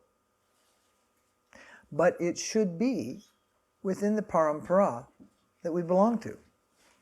I know some of Prabhupada's disciples who have taken Shiksha in the Ramanuja Sampradaya. They've even taken mantra in the Ramanuja Sampradaya. They even recommend people to go to that Sampradaya. This is not acceptable. Because even in their highest plane of perfection, they don't even accept the existence of Caitanya Mahaprabhu. So how can we accept Shiksha there? If the very deity of your Sampradaya is rejected there, how can you accept Shiksha there? But they can also give a good word of advice and tell you something about performing a fire yajna. Oh, that's called engaging them in service. That's what that is not Shiksha, taking Shiksha. Shiksha means your connection with Sapta Brahman, with divine sound, which awakens your intensity in Krishna consciousness. Now, I like to speak openly, straightforwardly. I don't like to be tricky, and I don't like even to dance around the lily pads. I like to just be straightforward. So I have Shiksha Gurus. I have taken my god brothers and god sisters to my Shiksha Gurus, and they preferred to accept me as their Shiksha Guru. Because they couldn't understand what they were saying. They couldn't understand what Srila Puri Maharaj was saying. They didn't speak Bengali. They knew they were only going to be there really once. And they relied upon me to bring it all home, year after year after year, and deliver the goods. So it's not that because he was present, everyone must accept his Shiksha. But who accepts his Shiksha may also be a Shiksha Guru. Actually, once recently, Jayapataka Maharaj came to Srila Puri Maharaj. Can I tell that story? When Jayapataka Maharaj came? I'll tell it nicely. And he came to ask Srila Puri Maharaj if he could also give instruction to his disciples. Since many of ISKCON devotees were coming to Srila Puri Maharaj, I mean there was about 100 of them on the veranda, many of them were coming there. I mean people would come over and they go, oh, what are you doing here? Oh, well, what are you doing here? It was the happy meeting place. So, yeah, the gurus were coming. Everyone was coming for years. Srila Puri Maharaj told him, Baba, it is the duty of every sannyasi to give shiksha. And preach this message to whomever you come across. Everywhere. Everyone. So, shiksha is like that. Everyone should give shiksha. But who we accept as shiksha guru, that will be a little more special, you see. One time I was having an argument with one god brother. He wanted me to, we had a joint project, and he wanted me to restrict another god brother from coming there. He wanted me to restrict Tripurari Maharaj from coming to my ashram in South India. Now Tripurari Maharaj and I had an ashram together in Vrindavan, and I was like, where's this coming from? You know, I said, I can't restrict Tripurari Maharaj from coming to my ashram. He's one of my shiksha gurus. He goes, oh, he's one of your shiksha gurus. And I was just like, yeah, bozo, he's one of my shiksha gurus. What's your problem, you know? Not the same as I regarded Srila Sridhar Maharaj, but I've heard a lot of very nice things with Tripurari Maharaj. Recently, I met him a few days ago. We talked about this deepness of Dasya Ras, how through Dasya Ras, Rupa Goswami was drawn into the very heart of Mahaprabhu, very deep. Dasya Ras will take us wherever the Lord wants to take us if we have that sweet connection of servitorship. And we were discussing that, a couple nice points. So I regard those things from people. People, devotees, Vaishnavas. So, but there is that higher conception also. And sometimes the word Satguru is mentioned. Sadguru or Satguru means there we're dealing with the highest and most liberated principle in the Guru Tattva that is just coming to the very deeper essence of our soul and giving some direction. Satguru. So, but the principle of Shiksha Guru is one that the movement has struggled with. Several years ago, like 5, 6, 7 years ago, they decided to have a committee to research Shiksha Guru and write a book about it. They concluded they couldn't because they just couldn't. They said, we can't write about it, we just can't. To this day, it's still very unclear in the movement overall, what's a Shiksha Guru, who can have a Shiksha Guru. Recently, Shivaram Swami wrote a book, Shiksha Guru in ISKCON. But we're saying, no, Shiksha Guru, it's not in ISKCON. You can't bend the principle of reality to fit your mold. What if your mold isn't right? You have to just accept, not Krishna to fit your mold. You have to make a ground where Krishna can come, suitable for him, not at an inconvenience to him. So it's a truth, a tattva. So we can't deviate. We can't adjust it just within ISKCON. Some people are saying you can have a Shiksha Guru, but only in ISKCON. Well, it's not in ISKCON or out of ISKCON. What if there's a Sahajiya in ISKCON? Is it all right to have him as a Shiksha Guru just because he's in ISKCON? What is, this is going to be a conversation, what's in ISKCON? What is it to be in? And I put my first ballot on the table, I'm in. I've always been in, I never left. These are only terminologies. Our Guru is ISKCON. His teaching is ISKCON. Our love for him, his love for us, this is ISKCON. I'm in. I'm in for the duration, never to leave. The building, anyway, somebody owns it, somebody else owns it, somebody's in charge, and you got your walking papers, you're in charge, you give him his walking papers. If I'm in charge of ISKCON, I change everything. But what is ISKCON? Not the rules. Now, a few years ago, Bear Krishna Maharaj told me, there's a lot of rules to live up to in ISKCON. He went like this. And I said, you're kidding me. The law book is that thick now. It's 6 inches thick, practically. But what was the law to be in Prabhupada's movement? Accept the teaching in his book, chant 16 rounds a day, follow the 4 regular principles, and be there for Mangal Artik, and be cooperative. Basically 4, 5, 6 little things. There wasn't some huge list of laws. And from then till now, we try our best to do that always. So we never let. Once Srila Sridhar Maharaj, he said, we are all in ISKCON. Simply we are not in harmony with the present management. So, but Prabhupada did say be in harmony too, try to. When we went to Oregon in 1970, beginning of 1975, there was so much criticism, and we went before Srila Prabhupada and said, we better please send us wherever you want, because they're saying that we're not in ISKCON, and that if we're not in ISKCON, we can't enter your mercy. And Srila Prabhupada looked at us and he said, ISKCON is where you are chanting the holy name of Krishna. That is ISKCON. And then he said, we said, but they're saying, Srila Prabhupada, that if you're not in the association of devotees, that you can't make any advancement, and that therefore we're not in the association. And his eyes got as big as saucers, and he very, very big, and he said, association can mean 2 or 200. He said, if you're 2 and you're compatible, you can become perfect in Krishna consciousness. He said, if you're 200 and you're not compatible, no one will make any advance. Wow. It was very similar. Yes. When we were in Africa, Srila Prabhupada wrote a letter along that same vein. He said, it brings me more pain when my disciples fight than when they break one of the regulative principles. Fighting.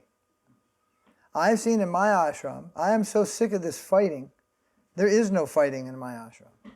Anybody that wants to fight, fights with me. And obviously, nobody wants to fight.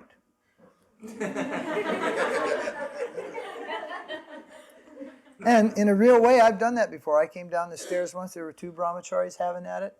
And but within 30 seconds, they were each holding their jaw, and I was standing in the middle of them saying, well, let's go. Come on, let's have it out right now. You guys want to fight? I'll show you how it's done. I didn't hit him hard. But I hit him. Yeah. A love slap. But the fighting is, and you know what?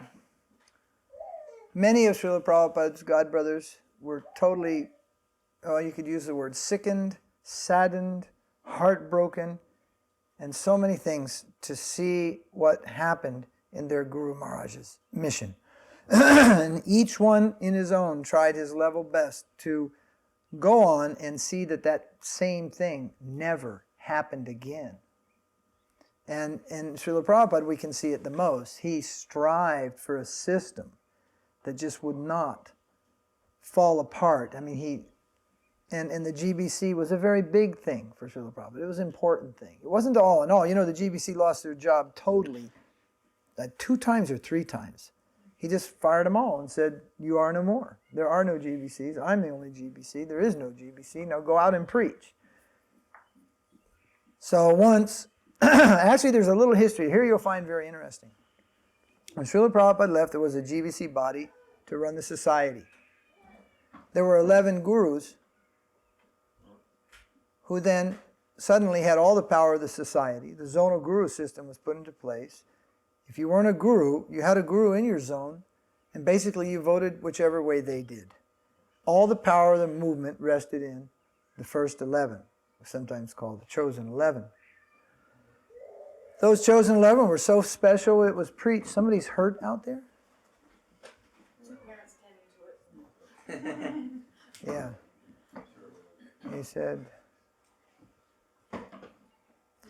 it was said that the 11 were pure devotees, paramahansas, and could never fall down. I was once thrown out of a temple for suggesting that if anybody deviated in Krishna consciousness, they could fall down. And then I was told, but these chosen 11 couldn't deviate. And I was like, well, anyway, but if they did. And it was like, but there are no ifs. And I was like, okay, I'm going anyway. So I left. So when that happened, but the power was so packed in that dream. And then suddenly, I think there was 2 or 3 were on the doorstep, and they weren't looking very good. So there is actually a very shady little area. It goes on for about 4 years. In the first year, they started to shift the power back to the GBC body, because if it came out to everyone's attention what is going on, the power was going to be lost. So in that year, they kept everything secret and moved the power back in to the GBC body by saying, when the GBC body meets, they are the manifestation of Prabhupada. They hold that to this day, but they don't say it so loud. They hold that song, that mantra to this day. Srila Sridhar Maharaj said, no amount of darkness produces light, and no amount of ignorance produces knowledge. So you cannot have conditioned and non-conditioned souls and all get together, and the culmination of it is divinity. That is not divinity. But that wasn't a philosophy, that was a power move. And it was successful to some extent. And then these things drug on for years, hiding things, crippling things, and so forth. So, anyway, I say Srila Prabhupada tried his best to remedy things that went wrong in his guru's time, although it is written in the books that when the guru leaves, there will be darkness, there will be problems, there will be disturbances. So, but we try. So now, what's coming up is the next generation. Many of our God brothers, God sisters, your aunts and uncles spiritually, they're already gone from this world. And the news of it will come more frequently, not less frequently, more frequently. Mother Sunita was simply going for a swim with the devotees, but she didn't return home. No one can say when the fateful moment comes and we leave this world. Many are already gone. And what is being left behind is what? A legacy. And a legacy of what? A system. And a system of what? if we all vanished right now, I would say there's not much shining hope for the future, at least in the legacy we left them. Voting, politics, distorted philosophy, quibbling, gribbling, and all fighting and so many things. It don't look good. So while we're living, we should try to get it together, so to speak, individually and collectively, so that the next generation has something to look at. Here are these young people, they're sitting here. We're going to be all gone from the world by the time they're our age, and they're going to remember what they saw, what they heard, how we dealt with it, how we dealt with each other. And if it's done so inappropriately, many of them will just go, there isn't a Krishna anyway. It'll come to that. Why do you believe in it so strong? Because of what you saw. Who you saw, what you saw him do, what you heard him say. You think you can just pass it on, or some of us think we can just pass it on to the next generation by going, they're the books. Yeah, but just the books alone aren't enough. I wouldn't want just Prabhupada without his books. Give him the two, I'd take him any day. Because he's the source of the books. And the books, when they read them, talk about people. Talk about pure devotees. Talk about association of pure devotees. That's what Prabhupada's books talk about. Finding a guru, asking him questions. Having doubt removed. He doesn't just say just reading books and getting everything from books. The books tell you to find the pure devotee. Find a guru. Find association. Be engaged in service. This is what the books say. So, we have to look at, sooner or later, today or tomorrow, the seriousness of our own situation is temporary in this world, and it's getting less, time's running down, and the responsibility we have. And it can't wait any longer. So, as even the Dalai Lama said at the Kumbh Mela, first here, ourself, he said. Of course, he's a Buddhist, he's for peace. Everywhere he goes, people talk about world peace. He said, first thing is peace within yourself. So, we're not the peaceniks, but we're for Krishna consciousness. So first in yourself, Krishna consciousness. Show us the way, yourself in Krishna consciousness. That's what's required. So, this principle of Shiksha Guru, though, this is a valid principle. If someone says they have a Shiksha Guru, now everybody's an individual. Guru jumping, whatever, Shiksha Guru hopping, whatever. Every case is an individual case. But the principle is, yes, Shiksha Guru is a valid thing. Is there a formality? No. The formality is hearing. That's the formality. All these other things, people are playing big-time games. Big games they're playing. And people that don't know, it's a way to get very caught up in it. But there are no real, there's no such thing. Maharaj, you mentioned about there should only be one Diksha Guru. So if your Diksha Guru falls down, yes. that's a reinitiation. Yeah, that's all right. That's Harinam Chintamani Bhaktivinoda Thakur explains it at length. That if your guru leaves devotional service, don't just run and you wait some time. You give it a chance, because his guru may have withdrawn. The lesson may be temporary, and he may again come back. Sometimes Krishna teaches the guru a lesson too, but that's rare. But we give it a chance.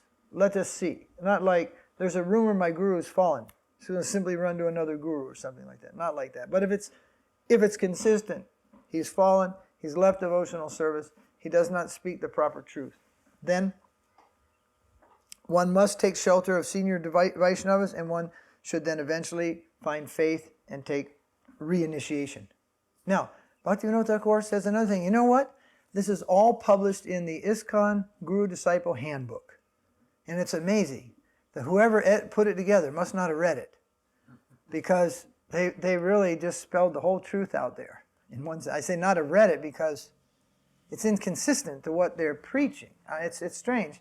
But it also says, if you've accepted a guru who has insufficient knowledge, because you didn't know and you got caught up or whatever, and you prematurely accepted a guru who later you find out has insufficient knowledge to guide you in Krishna consciousness. And then you find a source of inspiration and guidance, you should then approach that guru and ask for his blessing to take shiksha so that you can progress in Krishna consciousness. And it's a thin ice. It says, if he rejects that and does not allow you to make the higher connection, then he should be abandoned and you should take the proper connection. There are such things as improper connections. I know in ISKCON there are about 100 gurus, and the fact is, all of them shouldn't be doing this. And some of them have learned the hard way, and some of them could tell you that, even though they're still kind of okay situated. It sometimes happens like that. You know the Narasingha circus? They also put out that principle. In fact, they challenge the ISKCON gurus that you are, forbidding your disciples to come and take shiksha. Yes, but you see, you're not it did not say that the Shiksha Guru will go out and canvass and up in everyone's face. Because what if you're wrong? They canvassed my disciples also. And I didn't appreciate it at all. And a lot of my friends will say, well, you were wrong. Because Maharaj is competent to guide his disciples. So in your enthusiasm, you might be treading on someone else's toes. You might be making an offense. So they're on a campaign. And it's not to do good, it's to conquer. And in the end, we've all found out there isn't anybody good enough. Everybody has to go there. Everybody must surrender there. Then we will get the beauty. They're distorting a good principle and misapplying it. Well, it's a counterfeit bill. It looks just like the real one, but it's not the real thing. Now, what makes it worse is, well, part of it's real. That makes it worse. When a Mayavadi comes up and says Krishna isn't God and all this stuff, it's go, right, we got you. We know what your money is. We got you pegged, right? When somebody comes up with most of the things that you accept, and it gets a little more difficult. And that's why I say if we ever came across Lalit Prasad, we wouldn't be able to figure him out. You wouldn't be able to figure him out. You would not be able to figure that he was a Sahaji. No chance. But Srila Bhaktisiddhanta figured he was. So that's what's called the Paramahansa Sahajya, who someone was asking the other day. It means they're so first class at everything. The defect is, it's like the grain of sand in the sweet rice. There's so much good sweet and taste in that, but the sand is there. Then that spoils it. But what that sand is, we're not quite sure. We can't always taste that. Children will eat it. You understand? Children will eat the sweet rice with the sand in it because they will be bewildered by the sweetness. But an adult will go, hey, stop that. There's something in here. Oh, no. Somebody put sand in the sweet rice. You see? There'll be a more perception in the taste and not just bewildered by the sweetness. The show not I say show, whatever. What you saw here is a standard type of Sahajiya performance. Long kirtans, always long. Long kirtans, crying, always lila, singing. One person quoting a verse, another person singing the similar verse in did you see that? You didn't see that yet? Well, you didn't get the whole show yet. It gets really sweet. It gets really sweet. See, it may everything they can say. I mean, not everything, but you could say what you say is true. The way you go about it is offensive. But here's another story. Now, this one I think you should know. I didn't even think I told this, except for privately. Rabindra Swarup wrote an article. Did I tell this? Rabindra Swarup Prabhu wrote an article called "Taking Srila Prabhupada Straight." A devotee named Bhagwat Maharaj wrote a rebuttal to that. That Bhagwat Maharaj was in the Narayana Maharaj camp. He was not a disciple of Narayana Maharaj. He was actually a disciple of Ramdas Prabhu's guru, Bhakti Pramod Puri Maharaj. He wrote an article without the authorization of his guru, trying to defeat Rabindranath Swarup and establish Narasingha Mahārāja. In the course of this article, this Bhagavat Maharaj ridiculed, belittled, and criticized Srila Prabhupada. When I saw that article, when it was sent to me when I was in India, devotees were saying, who is this guy? Where did he come from? Who is he to talk about Prabhupada? They never heard of him before. And I knew who he was. So I wrote him a letter, this sannyasi.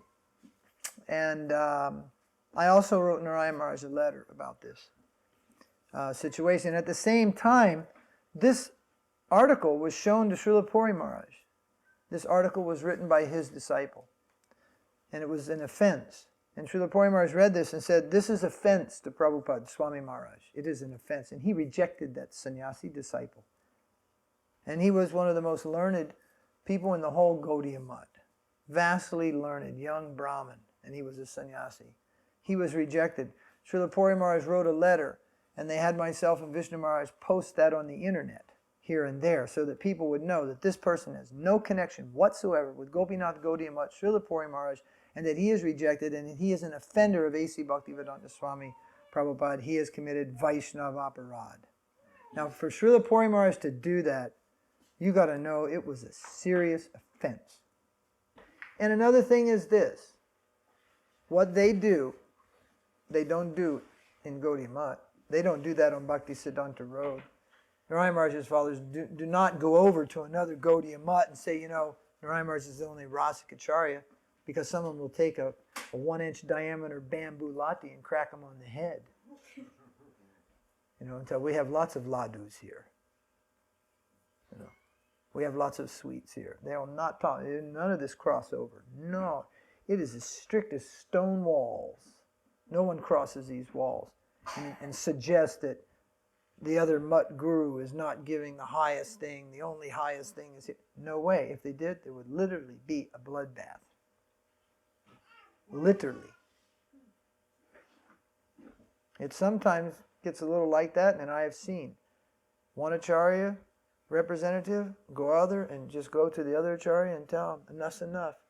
Any more, and it's going to be 200 gundas. It's going to be a bloodbath. Silence. And everybody just silence there. No one criticizes another mutt in Mayapur. But they're over here, no one goes to another mutt program unless you're invited. And they invite each other, and they send a few brahmacharis to represent. If they're very friendly, the acharyas go, they sit together, they have their thing like that. No one goes to meddle in another person's program. Try to ask questions nobody can ask. Looks like a, you know, an American 11 o'clock quiz game. Trying to ask questions that the devotees can't answer to prove that they don't have enough knowledge and this and this and this. And this is, maybe many devotees don't have a sufficient knowledge. They should improve upon their understanding. But the way to do it is not challenge them, insult them, ridicule them, and disturb them. The best way is wait until they ask you. And then share with what you have. There's a way, and they're not following that properly.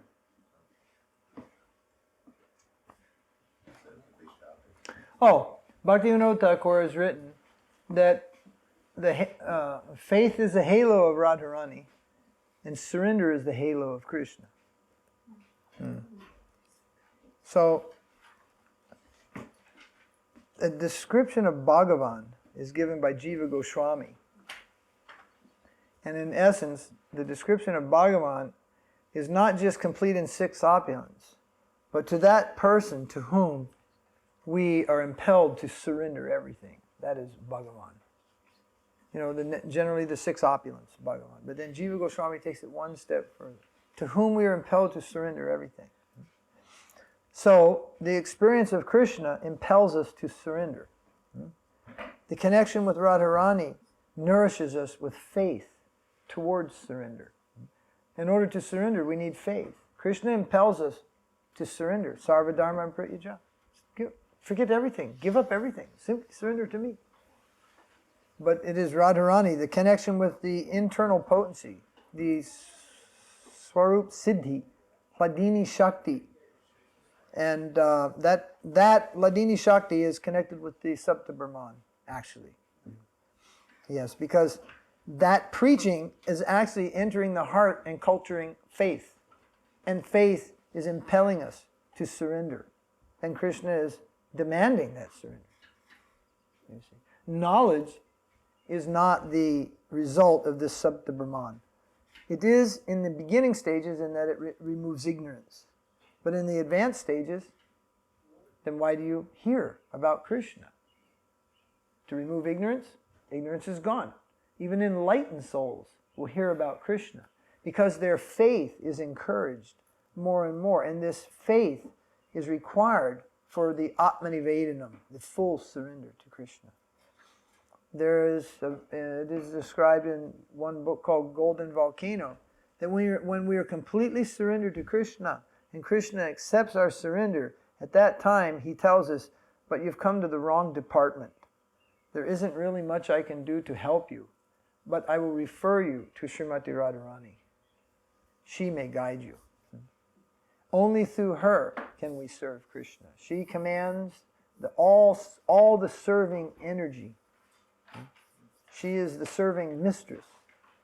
The ship's commander is Srimati Radharani. The verse Shakshad Haritamastamasta Shastra, this verse actually describes the Guru in its highest sense as non-different than Srimati Radharani. In the highest sense of Guru Tattva, Guru represents Radharani.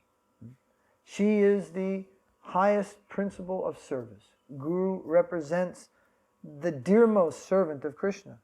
Who is the dearmost servant of Krishna? Radharani is the dearmost servant of Krishna. In the beginning conception, the Guru represents Baladev or Nityananda Prabhu. In the higher conception, Radharani and Gadadhar Pandit. Guru Tattva of two types. One side Madhurya Ras, four rasas on the other side. Vatsalya, Sakya, Dasya, Shanta. And Madhurya represented by Radharani and also by Gadadhar Pandit. And this is also given in Srila Prabhupada's books, but only in one sentence. It is described in Caitanya Charitamrita. Guru is taken as Baladev or Guru is taken as Radharani. That one sentence, volumes of literature have been written about that one sentence in the time of Bhakti Vinod Thakur, Srila Bhakti Siddhanta, and even up to the present day.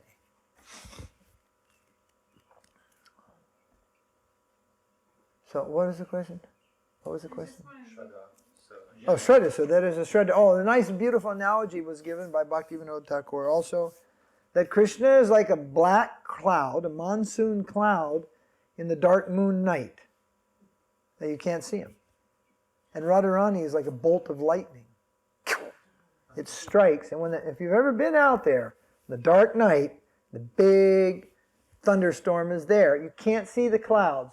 And all of a sudden, when the bolt of lightning is there, you see the shape of the clouds. So it is Shraddha that reveals Krishna. He is revealed through faith, through Shraddha, not through Jnana, but through Shraddha. You know, it says, what is that? No, it's not it.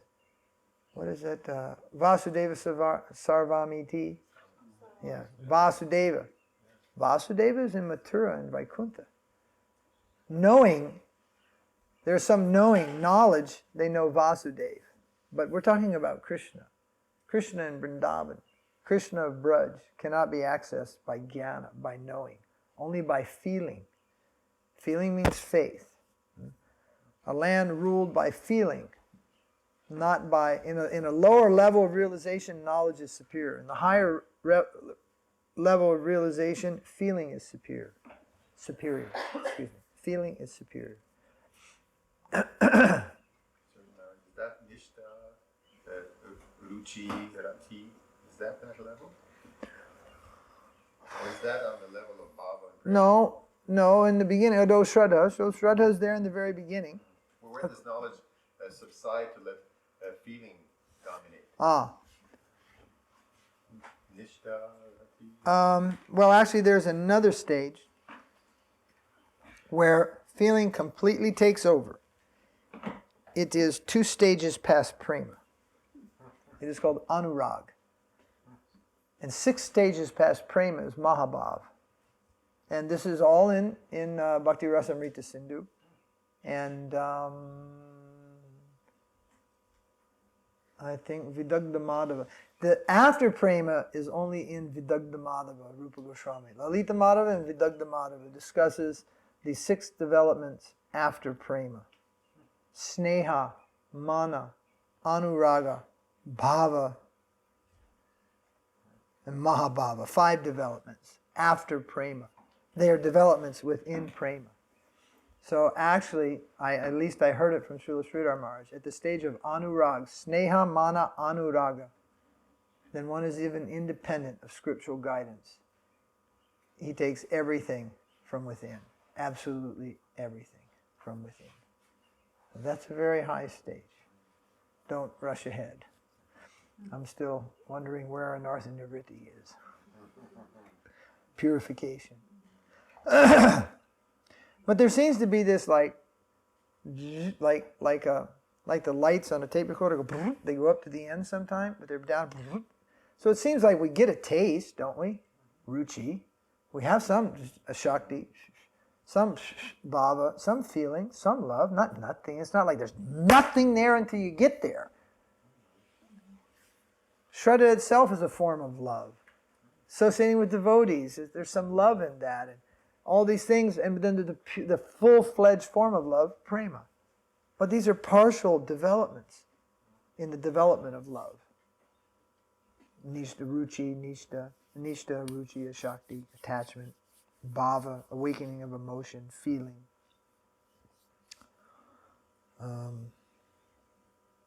Yeah.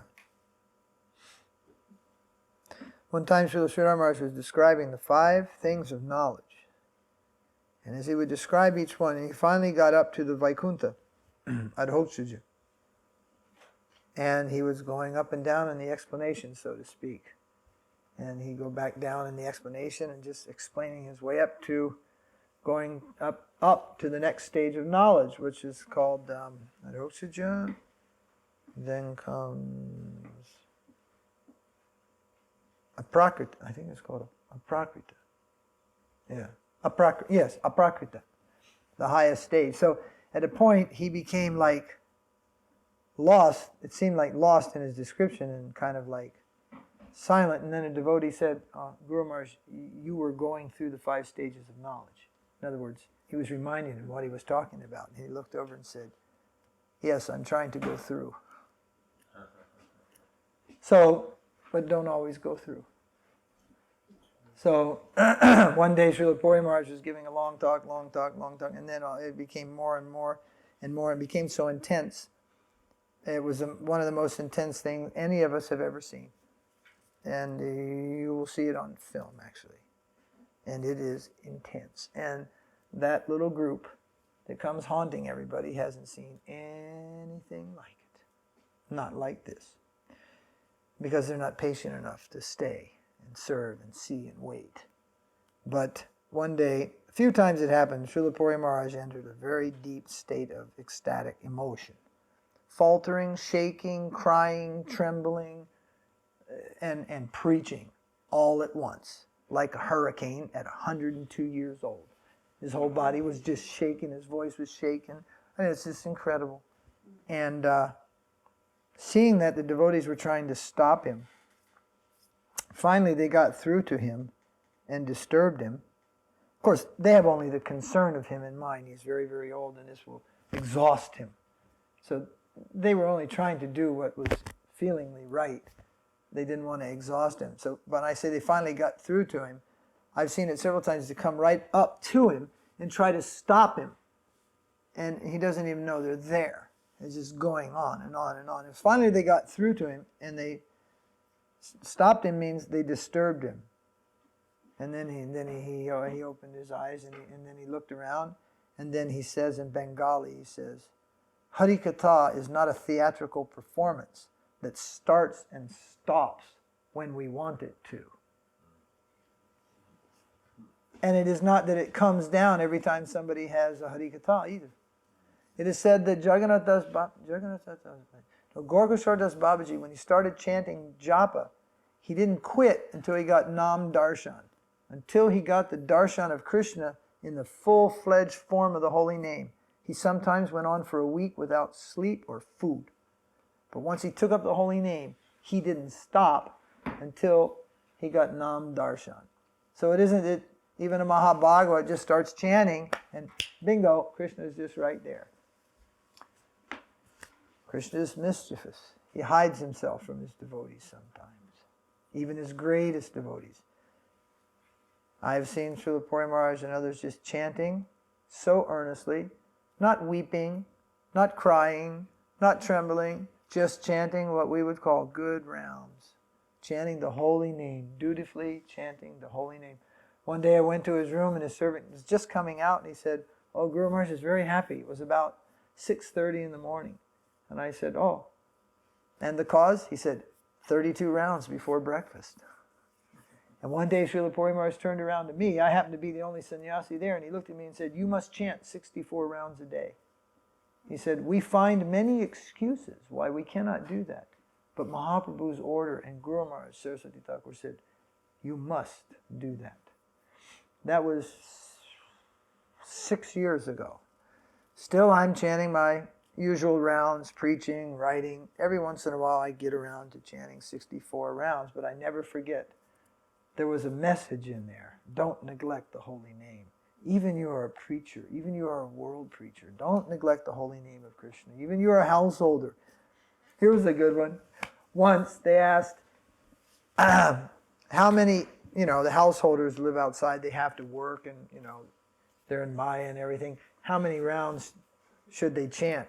And Srila Sridhar said 64. They're in work, going to school, all this stuff. How many chant? And they said, but why? He said, because they're in so much material energy, how else are they going to get out of Maya? Their only saving grace is the holy name. They're at work, so they have to chant more. So then they said, well, how much should the devotees in the temple chant? He said, oh, they don't have to chant anything. And they were like, they don't even have to chant? Who lives outside and has a job and chants 64, who lives in the temple? He says, no, because who lives in the temple is fully engaged in Krishna's service all the time.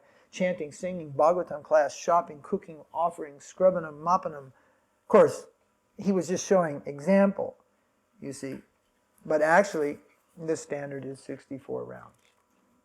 That's the standard. Mahaprabhu said it. Saraswati Thakur said it. Even the Sahajis follow it. And the Prabhupada tried to establish it in the beginning, but it didn't work. Then 32, it didn't work. Then, 16, it kind of grounded out there. But there is a letter to the two letters, Janardana, one Janardana, and one who was a farmer and doing cow work in Ginanagari, long back. Paramananda.